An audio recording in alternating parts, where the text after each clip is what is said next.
हंगामे की भेंट चढ़ी अभिभावक व स्कूल संचालक की संयुक्त मीटिंग। एक और जहां स्कूल संचालक अप्रैल माह की ट्यूशन फीस माफ करने पर सहमति व्यक्त कर रहे हैं, तो वहीं दूसरी ओर अभिभावक संघ अप्रैल, जुलाई व अगस्त माह की फीस माफ करने व ऑनलाइन कक्षा के नाम पर वसूल की जा रही ट्यूशन फीस में 75% कटौती करने की बात पर बल देते रहे। इसी बीच हंगामा इतना बढ़ गया कि उपस्थित स्कूल संचालक मीटिंग छोड़कर चले गए। ये नजारा था गुरुवार सुबह 11:30 बजे जवाहर मार्ग स्थित शासकीय बालक उच्चतर माध्यमिक विद्यालय में अनुविभागीय अधिकारी आशुतोष गोस्वामी की अध्यक्षता में आयोजित अभिभावक व पालक संघ की संयुक्त मीटिंग का। संयुक्त सभा के दौरान अभिभावक संघ अध्यक्ष शैलेंद्र सिंह चौहान, सचिव शिल्पा गुप्ता व संरक्षक निखिल मेहता ने अपने प्रस्ताव व्यक्त किए। इस दौरान संघ की उर्वशी राठौर सभा को संबोधित ही कर रही थे कि एक निजी स्कूल संचालक ने कहा कि यदि आपके पास देने के लिए 3,000 रुपए प्रतिमाह नहीं है तो आप इतने महंगे स्कूल में अपने बच्चों का दाखिला ही क्यों करवाते हैं। ये बात सुनकर अभिभावक और स्कूल संचालकों के बीच लगभग 20 से 30 मिनट तक तर्क वितर्क चलता रहा। इस बात को लेकर अभिभावक संघ स्कूल संचालक से सार्वजनिक रूप से माफी मांगने पर अड़े रहे। बढ़ते हुए विवाद को देख सभा में उपस्थित अनुविभागीय अधिकारी गोस्वामी, तहसीलदार गुहा व विकास खंड शिक्षा अधिकारी सनत व्यास उपस्थित सदस्यों को शांत करते हुए नजर आए। स्ट्रक्चर हाथ में दिया था, मैडम ने शायद बोला भी था कि ये स्ट्रक्चर अपन लेके चलते हैं। तो सर ने बोला था आपके पास है, मेरे पास है, इनकी मैं जांच कर चुका हूं।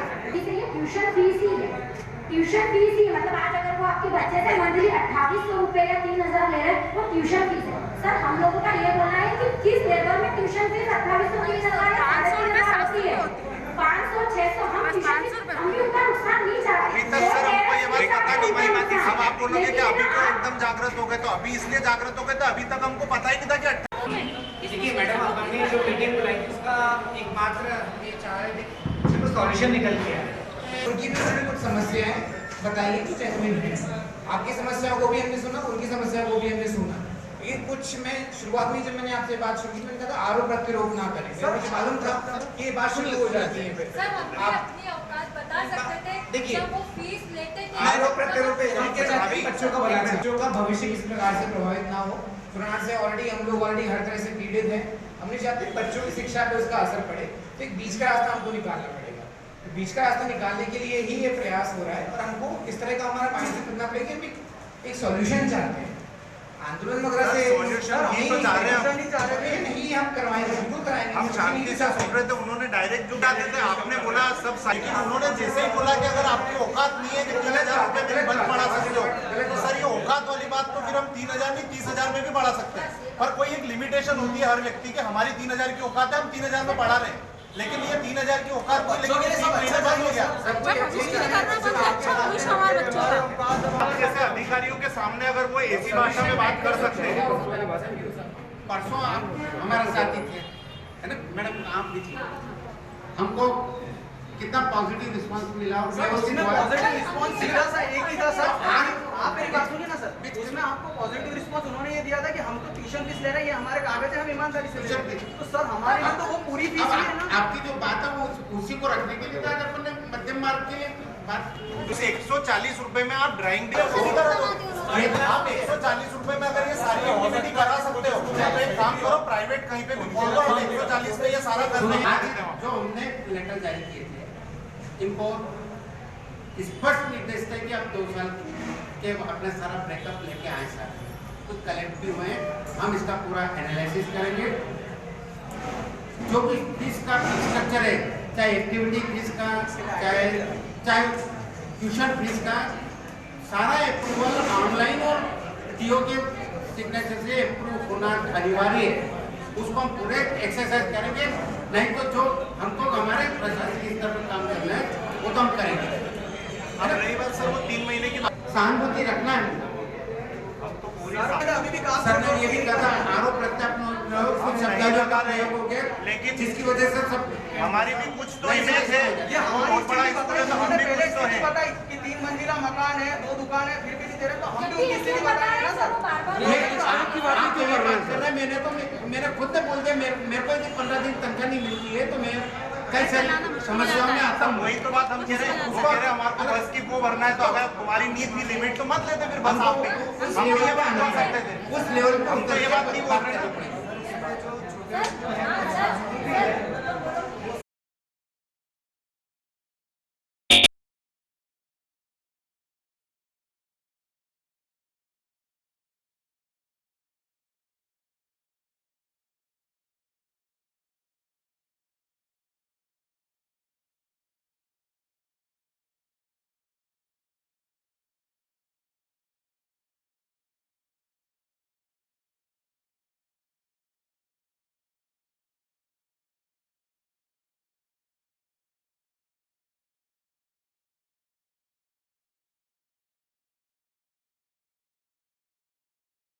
सर आज बैठक की क्या निर्णय? आज अभिभावकों की एवं प्राइवेट स्कूल के जो संचालक हैं उनकी एक मीटिंग बुलाई गई थी। कहीं ना कहीं हमारा एक उद्देश्य ये था कि एक बीच का रास्ता निकाला जाए। कोरोना जो महामारी चली है उससे सभी लोग प्रभावित हैं और बच्चों का जो भविष्य है वो सबसे महत्वपूर्ण चीज़ है इसके लिए, वो प्रभावित ना हो। जब कुछ कंप्लेंट्स आ रही थी कि फीस को लेकर दबाव बढ़ाया जा रहा है प्राइवेट स्कूल के द्वारा, तो इस संबंध में हमने एक मीटिंग का ऑर्गेनाइज किया था। एक पूरा निष्कर्ष तो नहीं निकल पाया जिससे हम जो चाह रहे थे कि आज एक फाइनल निष्कर्ष निकल जाएगा, लेकिन हम ये ज़रूर पिन पॉइंट कर पाए कि कहाँ से ज़्यादा मेन समस्या आ रही है।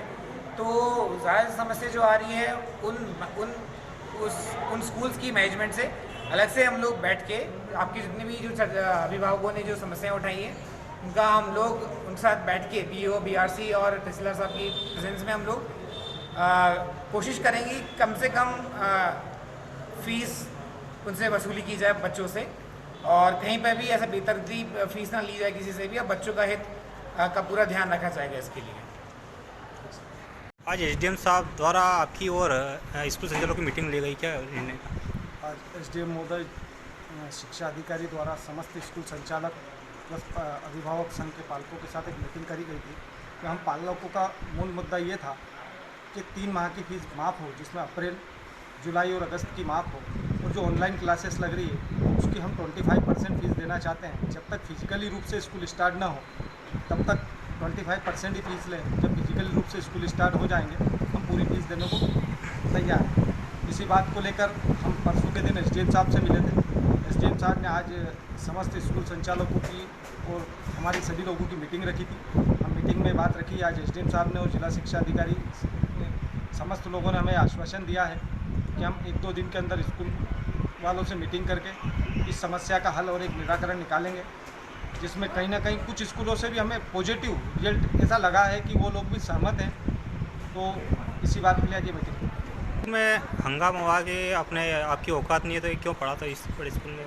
एक स्कूल संचालक महोदय द्वारा अपनी बात रखते हुए पेरेंट्स के लिए इन शब्दों का जो प्रयोग किया गया कि अगर आपकी हैसियत नहीं है तो आप बड़े स्कूल में क्यों पढ़ाते हैं, इस बात पे हम सभी अभिभावक ने अपना विरोध दर्ज कराया है। SDM महोदय से कहा और हमने SDM महोदय से भी ये निवेदन किया है कि वे सार्वजनिक रूप से माफ़ी मांगे, अन्यथा इस बात के लिए हम पेरेंट्स लोग आंदोलन करेंगे। प्रशासनिक अधिकारी की मौजूदगी में हमने उनसे भी अपनी बात रखी और ये बात उनने भी सभी के केंद्रों के सामने भी ये बात मानी है कि हाँ, उनने गलत शब्दों का प्रयोग किया। इस तरह की बात नहीं करनी चाहिए। उस बात के लिए ही हंगामा हुआ था, क्योंकि एक शिक्षक को इस तरह के शब्दों का प्रयोग करना कहीं ना कहीं अनुचित है। आज शिक्षक समाज का आईना है। हम हमारे बच्चों का भविष्य इन्हीं शिक्षकों के भरोसे रखते हैं और हम चाहते हैं कि ये शिक्षक हमारे बच्चों को अच्छी शिक्षा देंगे। लेकिन आज अगर इन्हीं प्रकार से किसी शिक्षक द्वारा इस तरह के शब्दों का प्रयोग अमानवीय होकर गलत है और जिसकी घोर निंदा की जाए।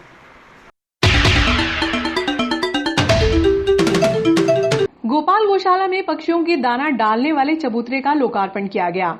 निश्चित ही जैन समाज व जैन सोशल ग्रुप के लिए ये गौरव का विषय है कि ASG के ऊर्जावान अध्यक्ष शरद जैन व उनकी टीम ने 18 माह के कार्यकाल में 100 से अधिक जीवदया, मानव सेवा, पर्यावरण जैसे परमार्थ कार्यक्रम देकर समाज के साथ ही ग्रुप व नगर का गौरव भी बढ़ाया है।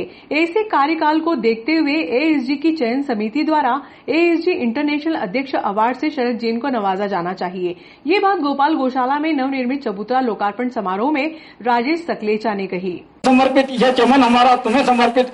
अनुरागी सदस्य निश्चित रूप से आज जो चबूतरा निर्माण के लिए आदरणीय मनोहर जी साहब काठेर, प्रवीण काठेर एवं प्रेमलता जी, विमल कुमार जी, जैन साहब, शरद जी, सुमन जी के सानिध्य में जो चबूतरे का आज लोकार्पण हो रहा है, निसंदेह मुक्त पशुओं के लिए जो भावना आज हमारे इस नागदा के संगठनों में दिखाई दे रही है वह निश्चित रूप से सराहनीय है।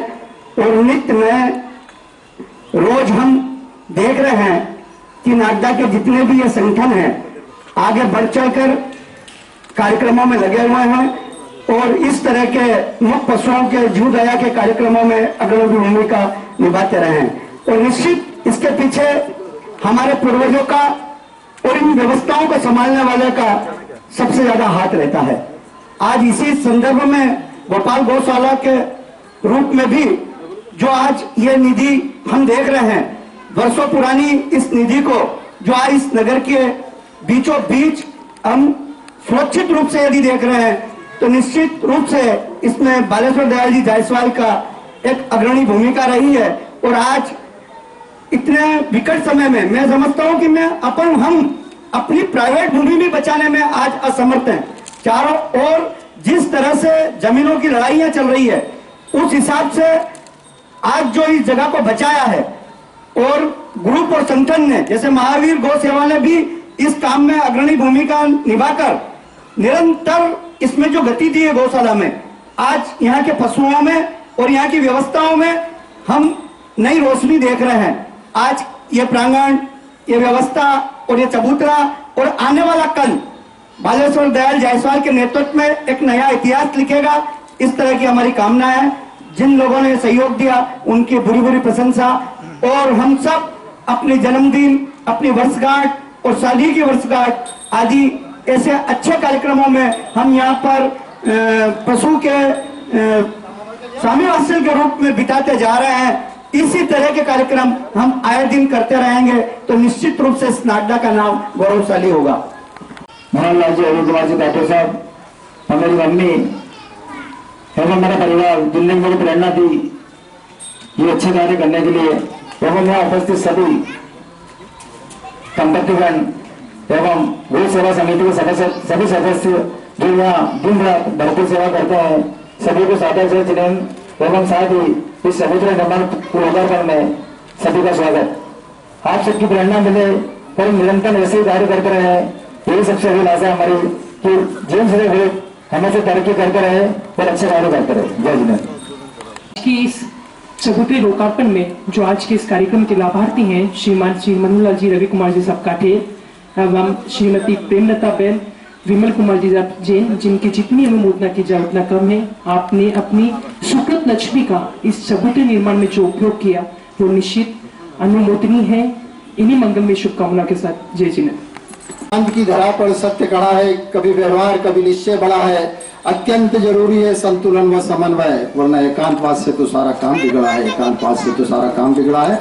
ऐसे अनेकांतवाद के प्रणेता प्रभु महावीर को पावन स्मरण करते हुए अत्र विराजित यहाँ पर सम्मानीय हमारे अतिथि आदरणीय बालेश्वर दयाल जी जायसवाल साहब और इस कार्यक्रम को जो प्रायोजित कर रहे हैं जैन सोशल ग्रुप के अध्यक्ष पदाधिकारीगण, समस्त नवकार कपल ग्रुप के अध्यक्ष पदाधिकारीगण और समस्त मेरे साथी मित्रों को सादर जय जिनेन्द्र। निश्चित ही यह परमार्थ और परोपकार का कार्य हर कोई नहीं कर सकता है।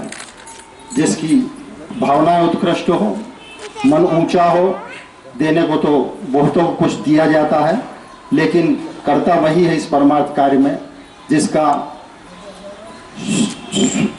शुभ पैसा जिसके पास होता है, उस कार्य को करने की उसकी क्षमता होती है और उस कार्य में लगाता है। निश्चित ही आदरणीय मनोहरलाल जी, रवि कुमार जी साहब काठेड़ को मैं सादर नमन वंदन करता हूं और साथ ही भाई सुनील जी, शरद जी जैन को भी, जिन्होंने इस परमार्थ के कार्य में भरपूर सहयोग देकर एक अच्छा कार्य किया इस गौशाला में। मैं पुनः बार बार उनको धन्यवाद देता हूं। आगे भी इसी तरह के सर्वश्रेष्ठ कार्य जैन सोशल ग्रुप व नवकार कपल ग्रुप करता रहे, इसी मनोभावनाओं के साथ। धन्यवाद। हाथरस की घटना के विरोध में गुरुवार की रात्रि वाल्मीकि समाज ने शहर के मुख्य मार्गों से रैली निकालकर कन्याशाला चौराहे पर श्रद्धांजलि सभा का आयोजन किया। इस दौरान समाजजनों ने श्रद्धांजलि भी अर्पित की।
लो भैया जाओ, ये निकल जाओ।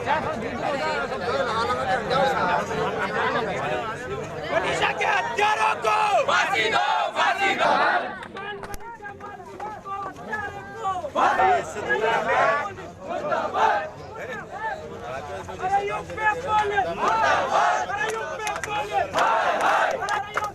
जो वाल्मीकि युवा यूनिट ने आज शक्ति प्रदर्शन कर योगी साम्राज्य और यूपी पुलिस प्रशासन के विरुद्ध जो आज क्रोध प्रकट किया है, उसके लिए वाल्मीकि समाज जो आज इकट्ठा हुए हैं, मैं वाल्मीकि समाज नागदा की ओर से यही कहना चाहूँगा कि आज वाल्मीकि समाज की जो बेटी के साथ आज जो अत्याचार जो हुआ है, उसके लिए उन सभी आरोपियों को फांसी तत्काल दी जाए और वाल्मीकि समाज की नहीं, हर समाज की बेटी के साथ जो आज इन्होंने काम जो आज किया है, उसके लिए एक कड़ा कानून बनाया जाए, जिससे अपराधी को उसके लिए तत्काल सजा का प्रावधान बनाया जाए, ताकि उनको अपराधियों को खौफ हो। इसीलिए मैं आज बहन मनीषा को श्रद्धांजलि अर्पित करता हूँ। जय हिंद। को मैंने अभी आपको बोला भी था, रोष तो बहुत है और वहाँ की पुलिस प्रशासन को मैं यहाँ से चेताना चाहता हूँ सोशल मीडिया के माध्यम से कि लठ आपका है तो सर हमारा तैयार है, और आपकी गोली है तो छाती हमारी तैयार है। लेकिन हमारी बहन के साथ जो अन्याय हुआ है, उसे फास्ट ट्रैक में लेकर कोर्ट में मनीषा को जस्टिस फॉर फास्ट, मतलब 30 दिन में उन्हें, उन हत्यारों को 30 दिन में फांसी की सजा होना चाहिए। वाल्मीकि समाज के लोग साथी और मेरी वाल्मीकि समाज आज जो एकता बताई है, ऐसी एकता अपन बताएं पूरे देश से। देश अगर करता है तो वास्तविक में कभी भी किसी वाल्मीकि को छेड़ेगा नहीं, पूरा देश को हड़ताल करना चाहिए। ये राष्ट्रीय स्तर की बात है, लोकल थोड़ी है। और अपन रियली सही बोल रहे हैं कि जो किया उन्होंने जानबूझ के किया, और ऐसे व्यक्ति को तो फांसी होना चाहिए। आज व्यक्त करा, हत्या करी, उस बच्ची में क्या बीती होगी, अपना तो सुन के कांप जाता है यहाँ से दिल, तो उसकी माँ पे क्या बीती होगी। तो यही भाइयों मैं चाहता हूँ एकता करें, बाकायदा हड़ताल भी करो, सभी साथ दो। ऐसा नहीं कि भूल जाओ यहाँ जाके, हड़ताल जब भी होगी क्या अपनी एकता रहेगी तो हाँ करना पड़ेगा। उसके लिए मानव जाति के लिए भी है कि ऐसा ये जो काम जो मोदी जी और योगी जी और अन्य जो भी नेता है जो बताते हैं कि बेटी बचाओ बेटी पढ़ाओ, ये जो इनका जो नारा जो चलता है और वोट बैंक जो बनाते हैं, ये सब चीज़ें क्या है कि ये खाली दिखावटी है। अन्यथा इसमें कोई वो ऐसा कोई काम तो नहीं करते कि जो अभी तक कितनी बेटियां बची है। आज उत्तर प्रदेश के अंदर देखा जाए तो कम से कम हर रोज 3000 से ज़्यादा रेप केस होते आ रहे हैं क्या। तो मोदी जी और योगी जी आखिर में उनका प्लान क्या आएगा। आज हमारी समाज के ऊपर अगर इतना बड़ा जो घिनौना काम, जो इतना बड़ा अपराध जो उन चारों ने जो किया है, वो मतलब बहुत ही ज़्यादा निंदनीय है। और एक गरीब परिवार और एक दलित परिवार के साथ में जो ये घटना हुई है, ऐसा नहीं होना चाहिए। आज दूसरी समाज के साथ में अगर ये घटना अगर हुई होती तो ये लोग सब बिल्कुल एकदम आगे आ जाते हैं और उसका बहुत ज़्यादा ही विरोध प्रदर्शन चलता और उनको कहीं ना कहीं जल्दी से जल्दी उनका फास्ट ट्रैक में काम हो ही जाता। लेकिन आज हमारे संग में इतनी देरी क्यों हो रही है, ऐसा क्यों। हम सिर्फ यही चाहते हैं कि मनीषा बहन के हत्यारों को तुरंत से तुरंत फांसी दी जाए और समस्त वाल्मीकि समाज की ओर से श्रद्धा सुमन मनीषा बहन को। मैं आज बहन मनीषा वाल्मीकि को अपनी ओर से, अपने परिवार की ओर से और कांग्रेस पार्टी की ओर से हार्दिक आत्मीय श्रद्धांजलि अर्पित करता हूँ। 14 सितंबर को बहन मनीषा वाल्मीकि के साथ गैंगरेप हुआ था। उसके बाद उसकी रीढ़ की हड्डी तोड़ दी गई, जीभ काट दी गई। कई दिनों तक उसे उच्च स्तरीय इलाज नहीं मिला, लेकिन बाद में उसे सफदरजंग अस्पताल दिल्ली ले जाया गया, जहाँ पर उसकी मौत हो गई। मौत के बाद प्रशासन, उत्तर प्रदेश प्रशासन ने बहन मनीषा वाल्मीकि की डेड बॉडी परिजनों को न सौंपते हुए सीधे ही उसका दाह संस्कार कर दिया। दाह संस्कार क्या किया, कुल मिला के उस बेटी को उन्होंने जला दिया। इस जलाने की प्रक्रिया के बारे में मैं आपको बताता हूं कि हिंदू धर्म में कभी भी सूर्यास्त के बाद दाह संस्कार नहीं होता है। ऐसा क्या हो गया था पुलिस प्रशासन को और यूपी सरकार को कि सूर्यास्त के बाद बेटी मनीषा वाल्मीकि का दाह संस्कार किया। मैं यूपी सरकार के योगी आदित्यनाथ से पूछना चाहता हूं कि लगातार उत्तर प्रदेश में बलात्कार की घटनाएं घट रही है, लगातार महिला उत्पीड़न की घटना घट रही है। योगी सरकार ने इसके लिए सख्त कानून क्यों नहीं बनाए? अभी वो सभी आरोपी पकड़ा गए हैं, लेकिन यूपी सरकार को फास्ट ट्रैक पे ये मामला चलाना चाहिए और शीघ्र अतिशीघ्र उन सारे दरिंदों को फांसी होना चाहिए। साथ ही मैं वाल्मीकि बंधुओं से अपील करना चाहता हूं, जैसा कि भाटी जी ने भी बोला, उसके पश्चात हमारे मकवाना जी और सभी वरिष्ठ वाल्मीकि सदस्यों ने बताया कि हड़ताल होने की कोई रूपरेखा होती है। तो मेरा आप सभी से निवेदन है कि वाल्मीकि समाज में वो ताकत है कि एक बार जैसा कि आपकी पंचायतें होती है, पंचायतों के माध्यम से पूरे देश भर में आप लोग संपर्क करें और एक साथ पूरे देश में वाल्मीकि समाज जो आपका एक हथियार है झाड़ू, उस झाड़ू को नील डाउन कर दें। देश में कहीं भी सफाई लॉकडाउन जैसे कि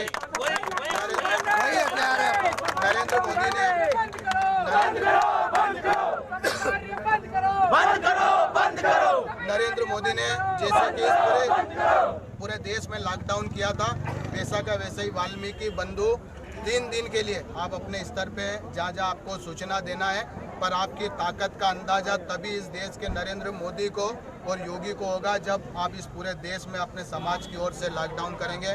धन्यवाद। जय हिंद। Justice for Manisha Valmiki. धन्यवाद। जैसा कि अभी हाथरस के यूपी के अंदर जो घटना हुई है हमारी बहन वाल्मीकि समाज की मनीषा के साथ, हमें इसके लिए वाल्मीकि समाज को दुख नहीं है। तमाम जितनी भी समाज है, चाहे वो बहुजन समाज हो, चाहे माइनॉरिटी समाज हो, हम सबको दुख है और हम इस बात की गुहार लगाते हैं केंद्र सरकार से, प्रदेश सरकार से कि आगे से ऐसे किसी बहन के साथ ऐसी घटना ना हो। तो इसके लिए आप ऐसा सख्त कानून बनाएं और मनीषा बहन के हत्यारों को फांसी की सज़ा दी जाए।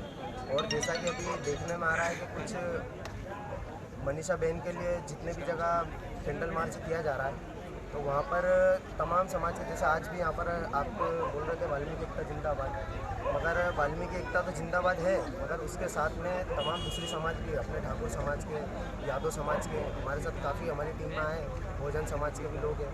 तो मैं अब सभी से इस बात की मैं वाल्मीकि समाज से गुहार करता हूँ मीडिया के माध्यम से कि आप अपनी ताकत दिखाएँ और सफाई का कार्य आप 3 दिन बंद कर दीजिए। सरकार की पूरी तरीके से सरकार झुक जाएगी आपके सामने, क्योंकि वाल्मीकि समाज इस देश की, इस प्रदेश की रीढ़ की हड्डी है। क्योंकि बहुजन समाज एक ऐसा समाज है, वाल्मीकि समाज एक ऐसा समाज है कि जो सफाई का कार्य कर रहा है और अपने निस्वार्थ काम करता है। और आप सभी वाल्मीकि समाज से मेरा अनुरोध है कि आप बहन मनीषा के लिए अगर आप इस बात का, वाल्मीकि समाज अगर आप इस बात का आह्वान भी देते हैं कि अगर हम भारत बंद करेंगे तो मुस्लिम समाज भी आपके साथ खड़ा है और तमाम समाज आपके साथ है। मैं अपनी वाणी को विराम देता हूँ। जय भीम, जय हिंद। अरे ताली बजाने वाली तो कोई बात ही नहीं। वाल्मीकि को मेरे परिवार है, सर्व समाज की वाल्मीकि समाज की ओर से श्रद्धांजलि अर्पित करता हूँ। आप सभी इस श्रद्धांजलि कार्यक्रम सभा में पधारे, आप सभी का बहुत बहुत आभार, धन्यवाद। आप सभी 2 मिनट का मौन धारण करके बहन मनीषा वाल्मीकि को श्रद्धांजलि अर्पित करें।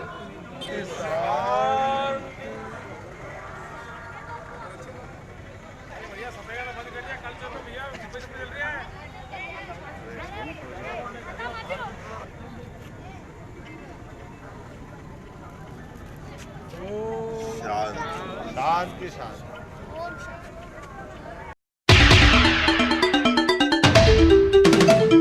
सीनियर सिटीजन के हितों की सुरक्षा के लिए केंद्र सरकार द्वारा बिल पास किया जा रहा है ताकि उनको और बेहतर सुविधाएं मिल सके।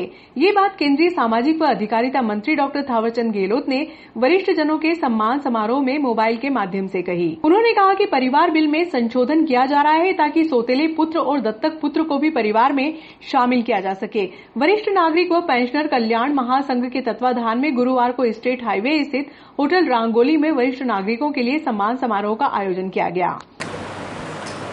भूपेंद्र जी बुंदेला साहब भी यहाँ मौजूद हैं। अरे हाँ कर लो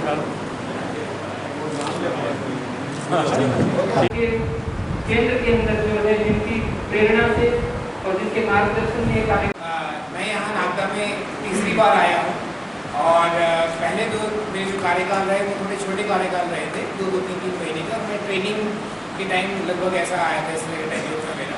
इस बार तीसरी बार आया हूँ मैं और इस कार्यक्रम का मुझे हिस्सा बनने का सौभाग्य प्राप्त हुआ। इसके लिए मैं श्री शेखावत जी का विशेष रूप से आभारी हूँ और आपके साथ ये समय जो व्यतीत कर रहा हूँ मैं, ये हमेशा मेरी यादों का पार्ट रहेगा। और साथ में जो भी यहाँ से मैं सीखता हूँ, आपके अनुभव से जो सीख सकता हूँ, उसको मैं प्राप्त करने की कोशिश करूँगा। और स्कीम्स की जहाँ तक आपने बात करी तो उसके बारे में सोचता हूँ कि यहाँ पे मंच पे और भी जो विराजमान अतिथि हैं वो मुझसे शायद और बेहतर जानते हैं।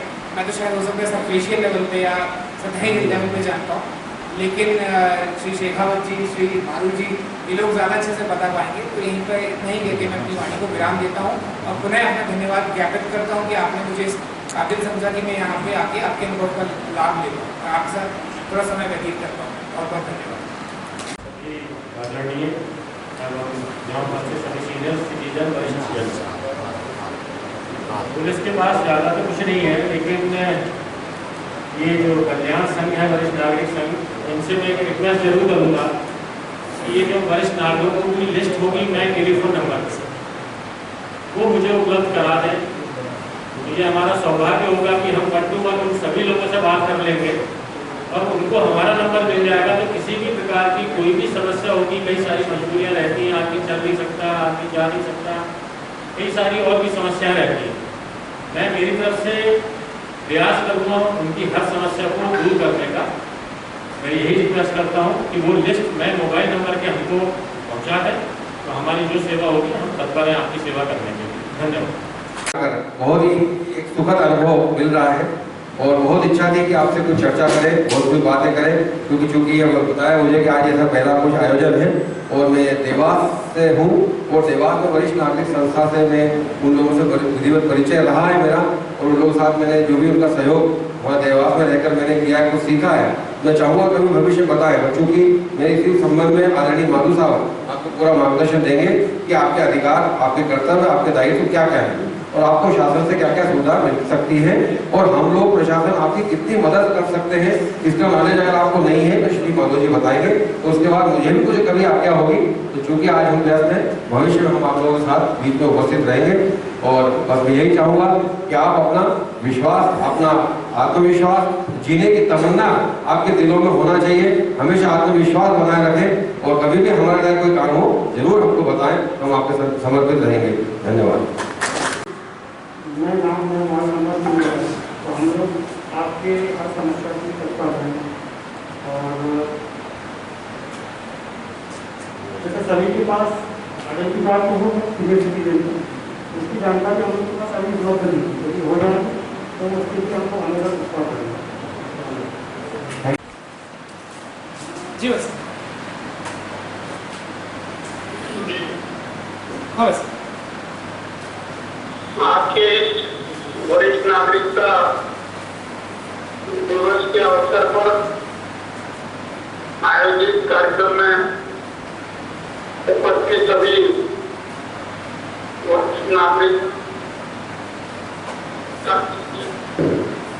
राजेंद्र काठर जी, पंकज मारू जी, CSP साहब, एसडीएम साहब, CMO साहब, तहसीलदार वगैरह, मान्य सभी उपस्थित महानुभावों, आज अंतर्राष्ट्रीय वरिष्ठ नागरिकता दिवस है। देश में और दुनिया में आज का दिन वरिष्ठ नागरिक दिवस के रूप में मनाया जाता है। देश में भी मनाया जा रहा है। मैंने भी दिल्ली में एक कार्यक्रम में भाग लिया था।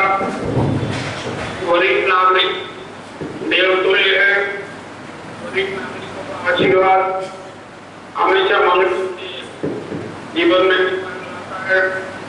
उदारता